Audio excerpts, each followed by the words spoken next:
પાટણના માખણીયાપરા વિસ્તારમાં તળાવની પાળ તૂટી છે। તળાવની પાળ તૂટવાની જે ઘટના છે તે સામે આવી છે। તળાવની પાળ તૂટતા જ ભૂગર્ભ ગટરના ચારે તરફ પાણી ફરી વળ્યા હતા। તળાવનું દૂષિત પાણી આસપાસના ખેતરોમાં ફરી વળ્યું। ભૂગર્ભ ગટરના પાણી ખેતરમાં ઘૂસતા ખેડૂતોમાં પણ રોષ જોવા મળ્યો હતો।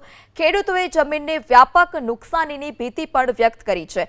શહેરનું ભૂગર્ભ ગટરનું પાણી માખણીયાપરા તળાવમાં ભરાતું હતું, જેને લઈ ખેતરો જે છે તે પણ પ્રદૂષિત થયા છે। જે પાક હતો તેમાં પણ નુકસાનીની ખેડૂતોએ આશંકા વ્યક્ત કરી છે। આ સાથે જ ખેડૂતોમાં રોષ પણ જોવા મળ્યો। તો શહેરનું ભૂગર્ભ ગટરનું પાણી જે માખણીયાપરા તળાવમાં ભરાતું હતું અને આ વિસ્તારમાં ગટરનું પાણી જોવા મળ્યું છે। વધુ માહિતી સાથે સંવાદદાતા એઝાઝ ફોન લાઈનથી જોડાઈ ચૂક્યા છે।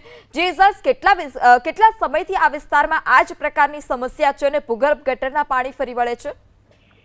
જે રીતના પાટણનો જે માખણીયા વિસ્તાર આવેલો છે ત્યાં પાટણ શહેરનો ઘન કચરો છે ત્યાં ઠલાવવામાં આવતો છે। સાથે જે ભૂગર્ભના ગટરનું જે પાણી છે ત્યાં તળાવ બનાવવામાં આવેલું છે તે તળાવના અંદરથી તમામ પાણી પાટણ શહેરનું ત્યાં ઠલાવવામાં આવતું હોય છે અને તળાવ જે છે તે ભરાઈ ગયું હતું ને તેના કારણે જે તેની આજુબાજુની જે પાળ છે તે પાળ તૂટી હતી અને પાળ તૂટવાના કારણે જે તળાવમાં અંદર જે ભૂગર્ભનું જે દૂષિત પાણી હતું તે રોડ પર ફરી વળ્યું હતું અને આજુબાજુ જે આવેલું ખેતર હતું ખેતરના અંદર પાણી ભરાઈ ગયું હતું અને ત્યારબાદ અંદર જે પાક હતો તે પણ ક્યાંક ખરાબ થયો છે તેવું પણ સામે માહિતી આવી રહી છે। સાથે કહી શકાય કે દર ચોમાસાના અંદર આ સમસ્યા ઉદ્ભવે છે અને ચોમાસાની શરૂઆતના અંદર આ તળાવ છે તળાવની પાળ તૂટે છે અને પાળ તૂટવાના કારણે જે પાણી છે તે ખેતરોના અંદર ફરી વળ્યું છે, સાથે રોડ પર ફરી વળ્યું છે। કહી શકાય કે તેના કારણે ખેડૂતને નુકસાન પણ વેઠવાનો વારો આવે છે। કહી શકાય કે બીજી તરફ જે ભૂગર્ભ ગટરના જે પાણીનો જે નિકાલ વ્યવસ્થિત રીતે તળાવના અંદર એની તળાવની લંબાઈ મોટી કરીને કરવું જોઈએ, પરંતુ પાલિકા દ્વારા આજ દિન સુધી જે તળાવની સ્થિતિ છે તે સુધારી નથી। તેના કારણે દર ચોમાસાના અંદર આ સમસ્યા ઉદ્ભવતી હોય છે અને હાલ તળાવનું પાણી ઓવરફ્લો થતાની સાથે